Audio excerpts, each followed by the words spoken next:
going to be talking about refugees, and refugees in particular in Syria. So David Miliband, the current president and CEO of the International Peace and Rescue Committee and the former Secretary of State of the United Kingdom, was in town last month talking about the refugee problem in the world. His recently published book describes refugees as the political crisis of our time. We are witnessing, he writes, the largest flow of people fleeing. Well, it's supposed to go that way. No? Okay, that way. There we are. We are witnessing, he writes, the largest flow of people fleeing for their lives since the Second World War. In total, they account for 1 in every 113 people on the planet. Let me give you some current figures. Today, there are an estimated 68.5 million refugees worldwide. Of those, a majority, or 40 million, are internally displaced.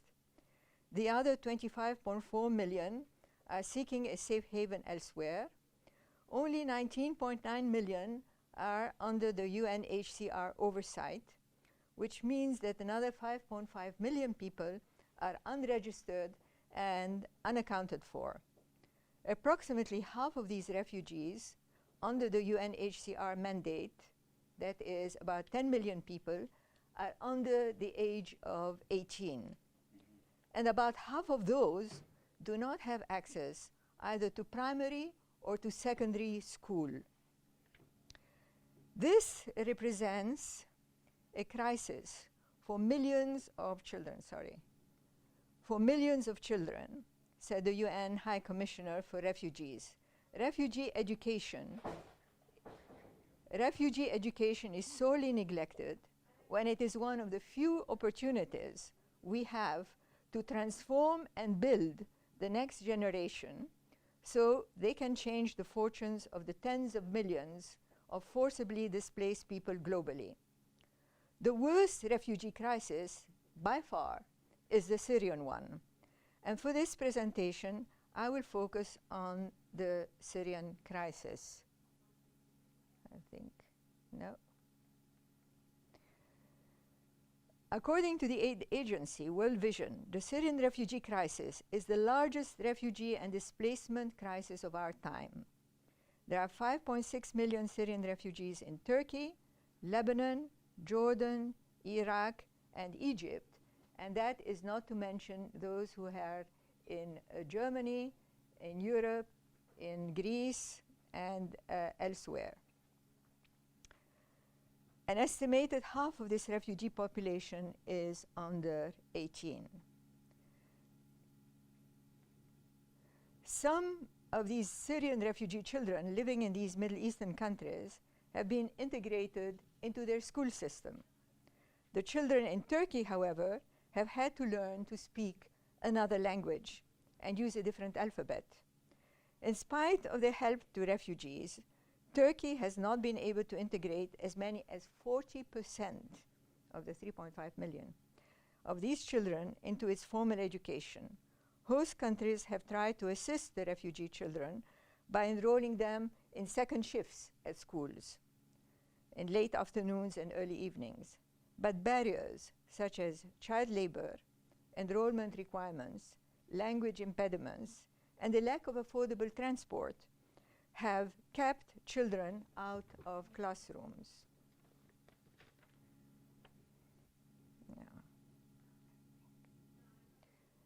But the education problem is not limited to those who have left Syria, and also includes children who have been displaced and relocated inside the country. Due to the collapse of most infrastructural facilities within Syria, an estimated 40% of its youth is out of school. Those are not the ones who have left. Those are the ones who are still in Syria. They're not going to school either. To create a future for those refugee children, it is necessary to integrate them into society by educating them and giving them the skills not only to survive, but also to thrive. Education reduces the risk of young refugees falling victims to criminals, terrorists, and those making a living out of exploiting the poor and the ignorant. As many aid agencies have noted, child labor is a result of being a refugee, but it is also a result of not being formally in school. Sexual abuse in the form of prostitution is often a way for adolescents to help support themselves and their families. Early marriages, which leads to the risk of miscarriages, is another way of moving a child out of her family and have one mouth less to feed. And of course, child soldiers is another, and I know that someone will be speaking about that. There is nothing new in what I've just said. Numerous organizations that provide, okay, and this is, you know, this World Vision who discusses the impact of children without education. So there's nothing new in what I've said, okay? Numerous organizations that provide assistance to refugees worldwide have reported on the same issues. And there are many such organizations. The UNHCR, of course, being the biggest, but there are others, including UNICEF, the International Rescue Committee, World Vision, Human Rights Watch, World Relief, Save the Children, CARE, Oxfam, and so on and so forth, and many more around the world. Most of them are privately funded. Some are large organizations, others are small, but all have faced similar problems. One is lack of accurate statistics regarding numbers of people by age group, gender. To be able to assess, you need statistics to be able to assess, okay, the needs of particular communities in camps and in urban centers. There's lack of accurate and measurable information on infrastructure available. Is it type of shelter? You know, some camps are perfectly well set up, others are barely, you know, people are under trees, others have running water, others don't have running water, some have electricity, some don't.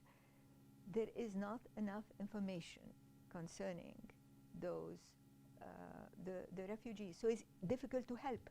When you don't have information, it's difficult to help. There's also lack of information regarding personnel on the ground, whether they be local, part of the refugees, or foreign aid workers, who can provide healthcare or education training, or who have the language skills or the experience needed. So one doesn't really know who's there, who's helping, how long they've been there, what experience they have. You see, this information is lacking. All organizations say the same thing. They're all saying we don't have enough information. There's also lack of clear political leadership and commitment in the countries that provide a haven for refugees regarding their short-term, mid-term, and long-term policies.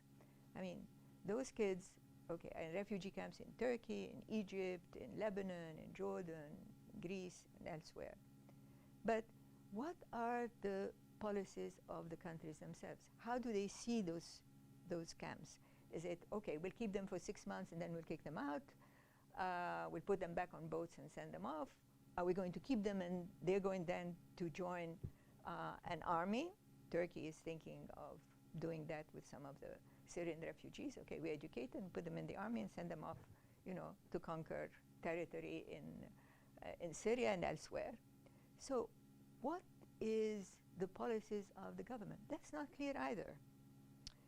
And then there is the problem of the lack of transparency regarding the financial aid to refugees and how aid is provided. Who gets to make the decisions? And who is accountable for disbursements? Let me put that. You see? Who is accountable for the disbursements? And how does reporting take place? The UN, of course, has its own process, but many of the other organizations often fumble with those issues, and private donors are becoming reluctant to continue providing support when they are not sure where their money is going. A year ago, I was invited by the Clusters Forum, a Swiss non-governmental organization, to participate on a panel entitled Refugee Education, Challenges and Solutions.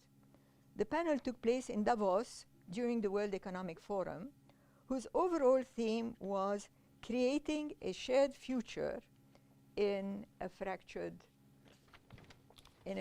world. So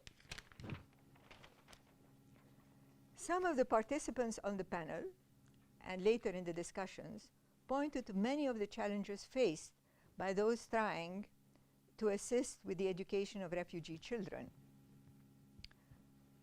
They spoke about problems of duplication in several organizations, trying to do the same things, or funding going to the same projects, whilst other projects were left underfunded or not funded at all. They discussed the issue of administrative gridlock, both governmental and non-governmental, and the expansion of funds on overheads rather than on refugees. They also discussed the need to access available technology to ensure that refugees, even in the most remote camps, could have access to education via long-distance training. So I want to propose something. It's a conceptual idea, okay? And I have called it a Refugee Information Hub, the role of which is to facilitate and streamline the process of providing education to refugee children, serve as a transparent coordination and information resource for relief organizations, for technology companies, and for major donors. It would also serve as a resource on refugee stories and an archive of information about their countries of origin.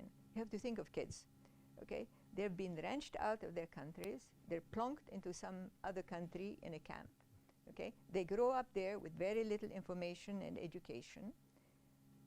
They lose the sense of who they are, of their identity. So one way of recreating and bringing back to them a sense of who they are, of who they belong to, of what their role in society is to let them speak, tell their stories, and bring to them stories about their own societies. You're Syrian, you learn about Syria. You're a Rohingya, you learn about your own country. You're a Ugandan, you learn about this. So you need also a process not only of, okay, we'll shelter you, we'll feed you, we'll teach you the alphabet and numbers, but also we'll teach you about your own past, your own language, your own stories. Anyway, so my Refugee Information Hub would be an online, one-stop location to access resources on refugee education. It would provide a platform where all organizations could have online chats and ask for help, where they could be directed to resources they needed and receive immediate feedback from other organizations working in the same field. So for instance, you are in Lebanon, someone else is in Turkey, a third person is in Uganda, a fourth person is somewhere else. They're facing the same problem. They can chat, you see? So you can have one site where people can chat, you know? So there would be online chat groups where people could ask immediately for help. Okay, I have this problem, how did you solve it? There's no point in reinventing the wheel continuously. You just communicate directly. This Refugee Information Hub would also create a continuously updated database on refugees, on their locations, their numbers, and the conditions. Remember, we said there is no information because people move in of camps, move out of camps.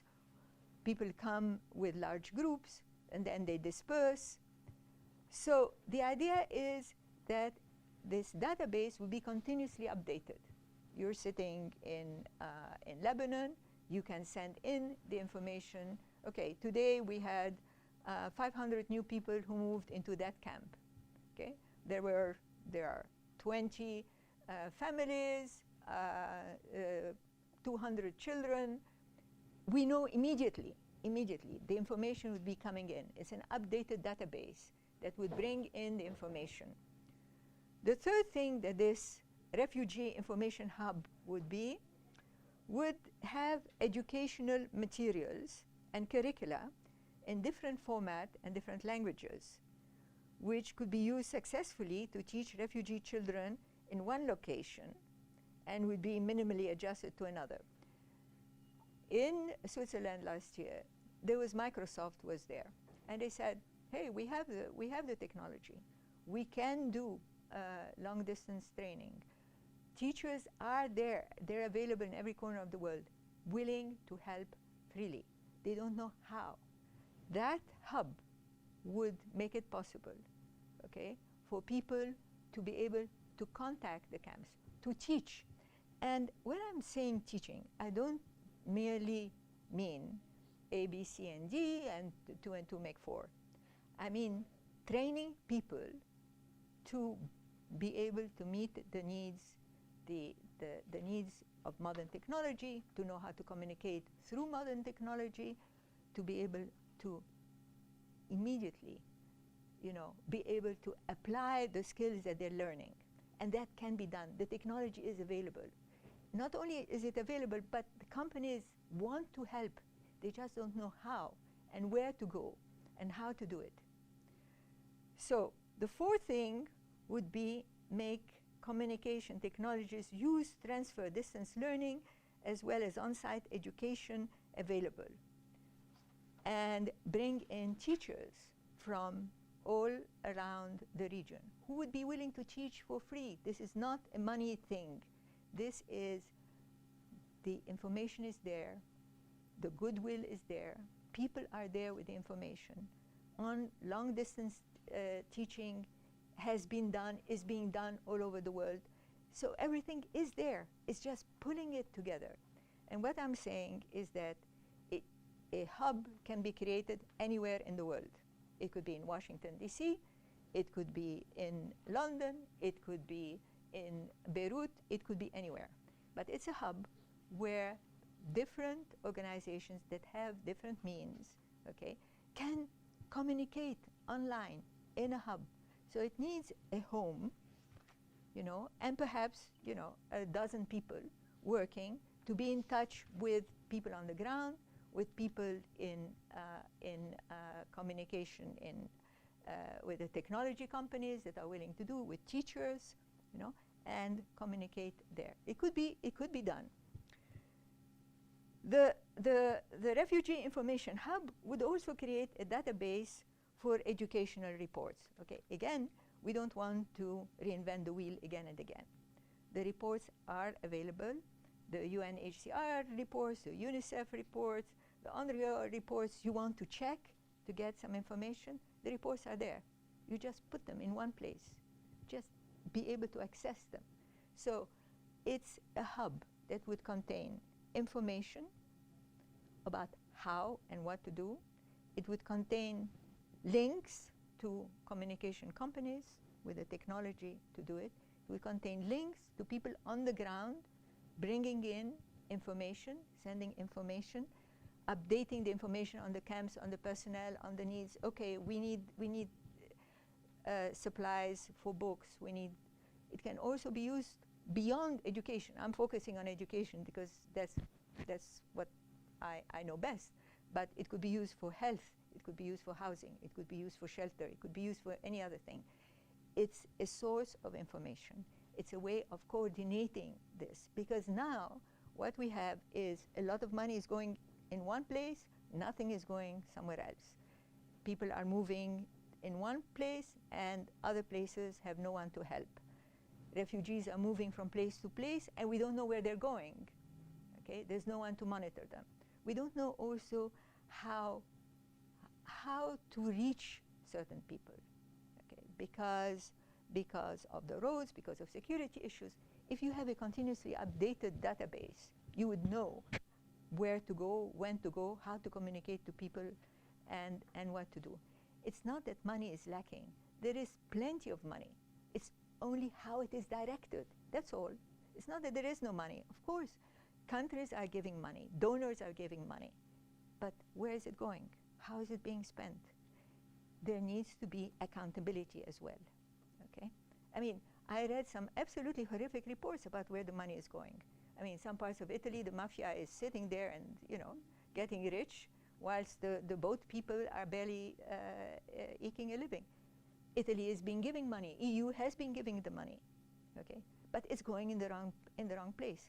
So there is a technology, well, today you all know blockchain, okay, which is a ledger, okay? The blockchain technology can be used for accountability.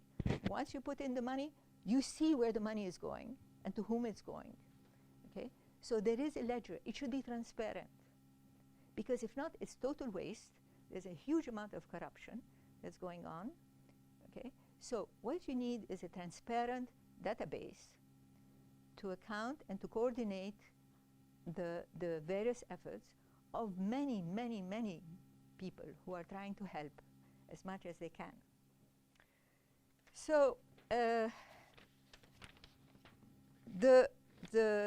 that hub would also create an archive to preserve refugee stories in their own words as part of the educational process, okay?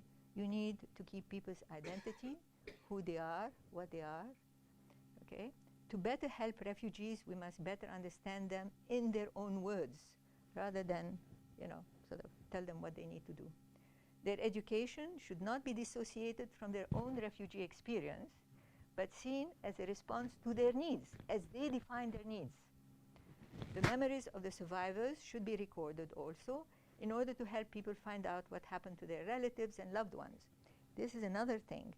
By being able to coordinate and to have this continuously updating information, you're also letting people know where some of their relatives have gone. You know, families are broken up. People are taking, you see them on TV, trucks take a whole bunch of people and others are left behind. Well, what happened to the ones left behind? Did they go in another truck? Did they go off to another camp? What happened to them? So this database would also be a way of tracking people and making people be able to find their relatives, to find the others. And then, you know, with keeping people's histories, one could also store. There should be a kind of archive. Yeah, that's a different part, but it could be also an archive with maps and pictures of cities the way they were. Think of Syria today. I mean, Aleppo has almost disappeared. It's one of the ancient cities of the world. Okay, very little is left of it. So create an archive. It needs to be there of existing. I mean, the Library of Congress, for example, where I worked for 20 years. Okay, it's a huge archive of photographs, of text, of information. So do other libraries around the world. So create an archive for every city that has been destroyed, so that people can then look back. An adult who has lived through the trauma still remembers what their city looked like. A child doesn't. A child needs to be told, this is what your city looked like. You belong to an old civilization. You were part of a nation and a country. Okay? These are the pictures, these are the maps. You return to the child an identity that has been taken away by war. So it's a very important thing, is to think of reconstructing not only the physical city, okay, but the individuals themselves, especially the children. And that can be done through education, again. So to accomplish these goals, one would need, as I said, you know, you need a home. In other words, one institution should set it up, and it should not be a big thing. I would not be it. Okay, so I'm not trying to promote myself. I'm not the person. Mine is just a concept. Okay, you need young people like many of you, you know, to coordinate in one place. Okay, this database. I'm assuming that it wouldn't take more than a dozen young people in touch with various camps and so on, and setting up a database and a chat room to communicate back and forth, okay, and to build. You can get students in schools, you know, bringing in and working on that. So you'll have to work with technology companies. As I told you, Microsoft was there. There were young people in Microsoft saying, hey, we're willing to help you. Okay, just tell us how. Work with teachers. There are teachers locally. There are teachers internationally. Okay, you really want to get those kids not barely making it out of the camp, but becoming active and fulfilled and able to help rebuild their society into a modern society. You cannot go back. You have to move forward. So those kids have to be trained, and teachers can come from all over the world. Okay? You have to work with donor and relief organizations. Okay. Again, UNHCR is the major, but so are, you know, International Relief Organization, UNICEF, so many others. Okay, coordinate with them so that there's no duplication. Also, that they feel that, you know, one is not simply adding a new thing, but one is coordinating with them, working with them. So it's important to work with international organizations. And probably one will have to work with governments. And I'm saying this because let's say someone does get an education, okay, and skills. If there is no, I'm going to be very bureaucratic here, but I do know how those things work.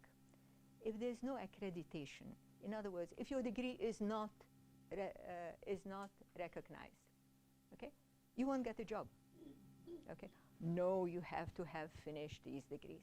So there must be either the governments give an accreditation to the education of those students, or the creation of UN degrees, United Nations, that says they have passed those exams, they are able to work wherever they are. And it could be done. It could be done that if individual countries say, no, this is not a Turkish citizen, that person cannot be accredited. This is not a Lebanese citizen, that person cannot be accredited. Okay?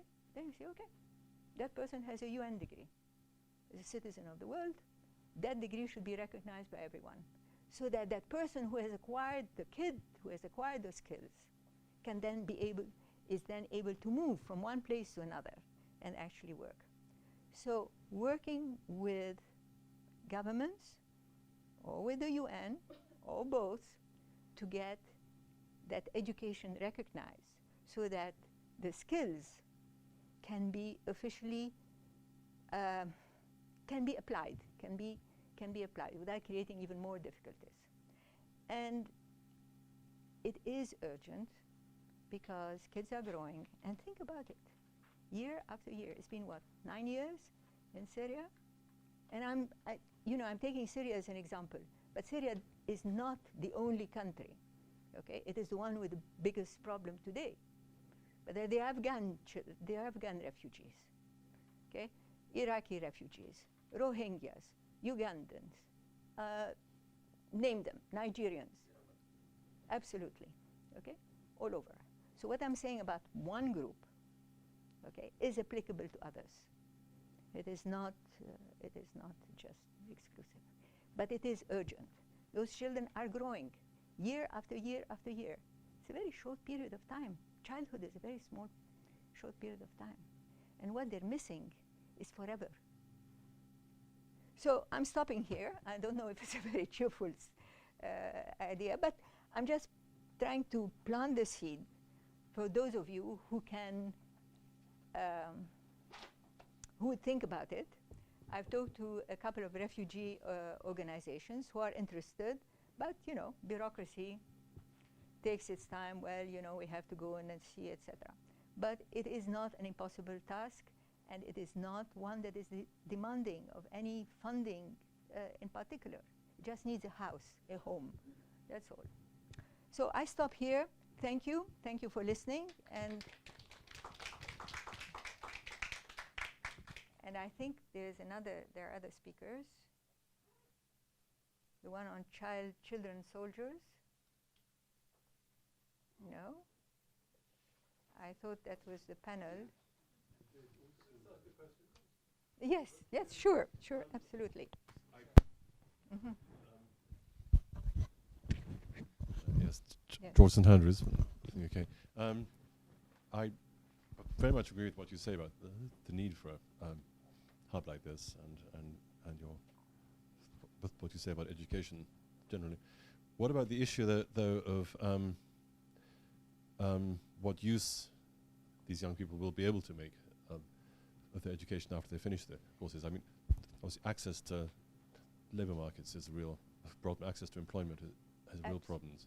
Absolutely. I think this is, in fact, I should have said that in the very beginning. This is a critical issue. After World War II, okay, Europe was partly destroyed by the war, devastation, and everything. And yet, within a decade, Europe was back on its feet.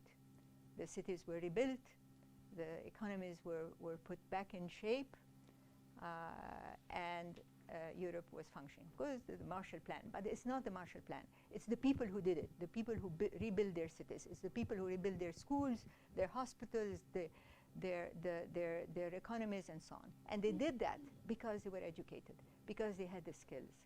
So I see those kids going back to Syria. Okay, all wars come to an end, and the case of Syria, you know, hopefully will come to an end soon. So Syria is going to need engineers, builders, teachers, doctors. They will need to rebuild their cities. They will need to rebuild their infrastructure. They will need to, and why bring people from outside? Bring your own people back. Let them rebuild their country. And I'm seeing that as a major, major need to rebuild the country. I focus on Syria again because it is the major country, because I know it better than I know other countries. But it is, the need to rebuild is there, and the skills will no longer be there. If those who have the skills have left, those who had the money left and went to other countries and settled elsewhere, and those who don't are in camps and don't have the skills. So hopefully it will be bringing back, if you want, that brain drain, you know, and a trained one with the skills for the 21st century. So this is how I see it. I see it as going back. It might be idealistic, but it is possible. It is possible, and it has been done. I mean, there have been wars all over the world. And the cities and the countries that have thrived after wars have always been those that had the people and the willpower, and I'm sure the willpower is there, to go back and rebuild. And it has to be done that way. I mean, people cannot go on living, 68 million people in you know, as refugees. It's not humanly acceptable. But they can do it, and it is through education. I mean, it's not putting money down people's throat does not solve anything. Okay, you know the story about, you know, don't how do you say, don't feed people, teach them how to fish, or whatever it is. I'm sorry, don't give them fish, teach them how to fish. Okay, that's the idea. Yes. Mm. So you mentioned in your powerful presentation 2 points. So the first point, which means how we can monitor the money from donors, and how we can monitor the money from donors, which they would like to help refugees or displaced people. And the other thing, it means archive or make archive to the ancient cities. My question is, from my own experience, so you will, if you go to Arab countries, you are going to find everywhere the boxes for donors to help refugees. But the other thing, the Arab stores here in the United States, also when you go to any stores, market, you are going to find box, big box, and there's like picture for refugee, and there's like, please donate. How we can monitor that? This is the first question. Yes. The second question is, how we are able to imply this idea. It means make archive to the ancient cities. Okay. So answering your question, I think it is essential to monitor donations. It is absolutely essential because there is what they call donor fatigue. People are tired of giving and not knowing that the money is really reaching the refugees, you know. So this system would be precisely that, to be able to make this transfer, you know, PayPal, okay, this transfer transparent. In other words, and there is the technology now, blockchain has a technology which is a form of ledger.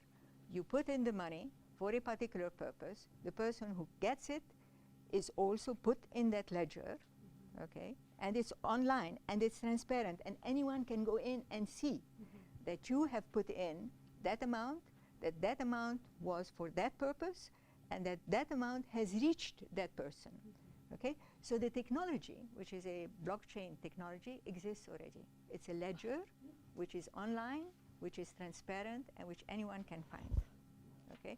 So I would say using the technology, okay, to trace the funding and the donations. So every donor will be able to know how the money goes, where the money is going. So it means we need to educate the donors. No, the donors would have access to that database.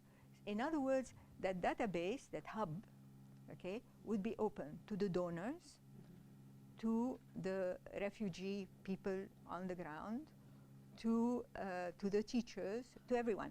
So it would be a hub of information. You go in, you say, okay, I want to give the money. It goes through a particular system, okay. I'm giving the example of PayPal, but you know, a blockchain system, okay, and you can trace it. Someone else comes from another organization and says, okay, I want to know how much money went to that camp. And they find that that camp received a lot of money, but this other camp received nothing. You see, they can see it. They can see it. So the accountability is continuously updated through the system and through the ledger itself. With respect to the archive, which is a very important one, okay, that can be with this hub, or it can be a separate part of it, but separate. Archivists are there. You have librarians, okay. I worked, as I mentioned, the Library of Congress for a long time, so you have archivists. You have them in Syria, you have them in Iraq, you have them in Lebanon, you have them in Jordan, you have them everywhere. They're librarians. They have information, okay? They have photos. They have materials. Today, you scan them and you put them, you locate them in the archive, okay? You make pictures. Individuals can give their own pictures, their own photographs. I was visiting Damascus and I was there in front of the Great Mosque. Scan the picture, send it, add it, and create an archive which is made up of private pictures, private letters, materials in the big libraries of the world, you know, from the American libraries to the British, to the French, to the Russians, to the Italians, to whatever. There's a huge amount of stuff which is available. But let's say put Damascus and see what comes in, okay? Put Aleppo and go online and collect this information and do it. You know how the GoFundMe project goes? Okay, do picture fund me, okay? Send the pictures on this, okay, send them. We'll put it in this archive. It costs nothing, it's zero cost. And yet what you're doing is you're recreating a reality which has disappeared, you see? And you bring it there. And you engage the world, you engage people. I mean, some people, and I have to say that sometimes I'm one of those, okay? The pictures on TV are so bad that I want to switch off the TV. I don't want to see it, okay? On the other hand, if you feel that you are contributing, even if it's by one picture, if it's one letter, if it's one memory of a place, then you don't turn your head away from the refugees. You say, okay, I'm helping, even if I'm just sending a picture. So that database, you know, and that archive would bring in not only, you know, an accountability for all the money that's going in, but a participation of everyone at any level, if it's just a picture, if it's just a form, you see? So that's the idea. The idea is that everything is there. We just need to pull it together. We don't need to add, we don't need to, to stuff money on it, we don't need to do anything. It is there, we just need to coordinate. It can be very simple. What we do need, and that's what I've been trying to do for the past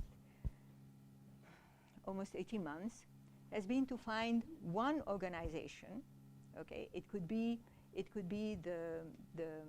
a refugee organization or whatever, a major refugee organization that is willing to add to what it's doing this hub, okay, which is just, what it is a huge database which is open and transparent and accessible. That's all it is. Okay? But it needs a home, if you want. You see? So it needs one organization to take it up and say, okay, we'll do it, and engage young people. I mean, the amount of goodwill that exists is enormous. Is enormous. Only how to direct it. It's simply how to direct it. You see? And so that's the only thing that this hub is supposed to do, is to direct the goodwill and the help that exists already, that is there already. Yeah. Yes. Sure. Thank you. Have you thought about establishing this yourself? And if so, Have you thought about? Have you thought about establishing the hub yourself or through individual powers as opposed to an existing organization? And if so, what would be the seed money? Do you have sort of an estimate or sort of a rough idea of how, to get it started? No, I would prefer not to do it myself. I would prefer to have an organization that already has the experience of working with refugees. I did many years ago, I did work with refugees, but I worked with UNICEF, you see. So I cannot say I am the expert.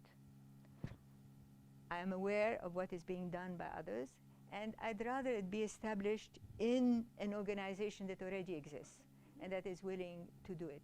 It's also simpler because infrastructure is already there, the expertise is already there, the people who are committed to helping are already there, and it would not be starting from scratch. It will simply be adding to the existing knowledge and expertise. So it will simply be adding a very simple, it's really very simple. It's not a complicated thing. But I'd rather it be in an organization that is already dealing with assisting refugees. And again, it is not an expensive proposition at all, and it would bring in young people, students, young people with the initiative, those who go to the region, and who are already taking huge risks and helping out people would be the ones who'd be participating in that. That's more how I see it. Yes. Yeah. Mary Jane, this is a very exciting idea, and I must say I can't speak for my chairman of my organization, William Morris. The Next Century Foundation, we have very little money, but we do a very good job. We rely on interns. They come to us from every country of the world, from Belarus to Korea, from Middle Eastern countries, from Iran, from Israel, from Egypt. They rotate in and out over a 6-month period, Yeah. all the UK. Sorry. And it sounds very exciting. I think it might be something we might be able to engage in. We're recognized by the UN Economic and Social Council. We go to Geneva every year, so we have that connection as well. Okay. We don't directly deal with refugees. We've sort of gone to Syria and to Iraq on a regular basis, engaged in Yemen as well. I think the way you outline this, something I think might be very appealing to our Secretary General. And George and I are both on this, on our board of trustees. I will raise it and see if we might be able to do something, because I think it's a very good idea. And the Go Picture Me is a good one. I focus on Yemen in particular, another organization called the Arabia Felix Foundation. And Yemen, the whole country is largely a UNESCO site, and it is being severely damaged Absolutely. by the Absolutely. outrageous bombings which are taking place. something that's very appealing as well. So Yes. that's a wonderful idea too. And Yeah. I want to thank you very much for this presentation. It's really been an eye-opener. And I have Thank to you. drop out for a minute, but Sure. I'll touch base later and get some Absolutely. details. Thank you very Absolutely. much. Well, thank you very much. Thank you.